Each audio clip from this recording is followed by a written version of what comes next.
Klay Thompson looks like an absolute shell of his former self, and it's become such a problem that veteran-obsessed Steve Kerr is forced to bench him to close out games.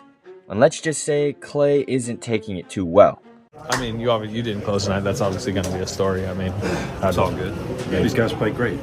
Is this an adjustment period for you a little bit? I mean, he's done it in a few games, obviously. Yeah. Kidding me? Go from one of the best players. It's hard for anybody. I'll be honest with you. I guess he just got his feelings hurt. But can you blame Coach Kerr? In the last 5 games, Klay has been averaging 14.4 points on 35.7% from the field and 20.3% from 3. But something even worse than these abysmal shooting splits is Klay's shot selection. Allow me to show you a small sample of what I mean.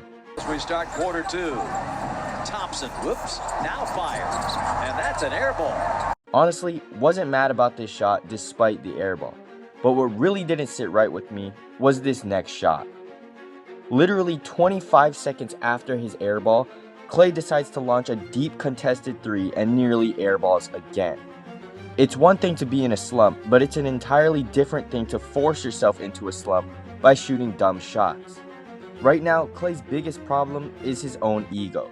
He somehow believes he's still in his prime and continues to launch shots that he used to hit, but now he simply doesn't have the legs for it.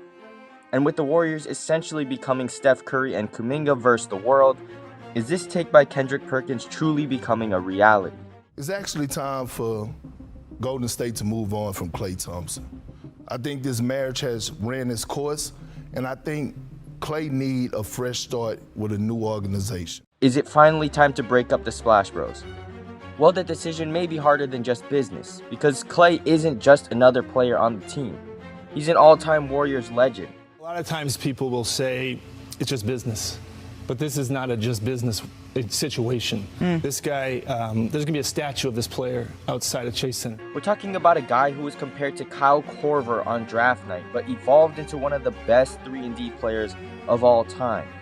A 2-guard capable of shutting down the opposing team's best offensive player and completely torching on the other end. A guy who has dropped iconic performances throughout the years, whether it be his 37-point quarter, 14-3 game, 60 points on 11 dribbles, or his 41-point game 6.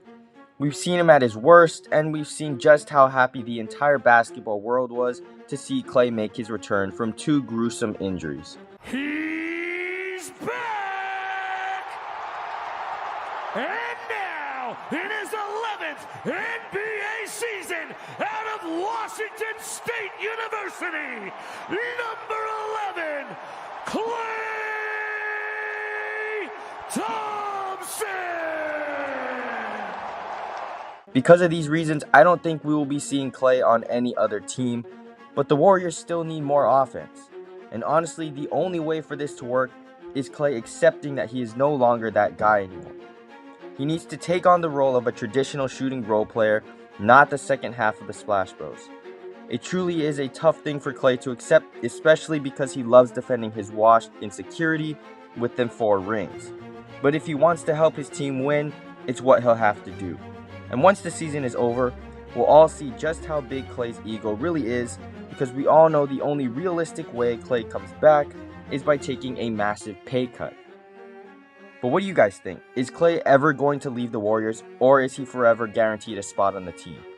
Let me know in the comments down below, and I'll catch y'all in the next one. Peace.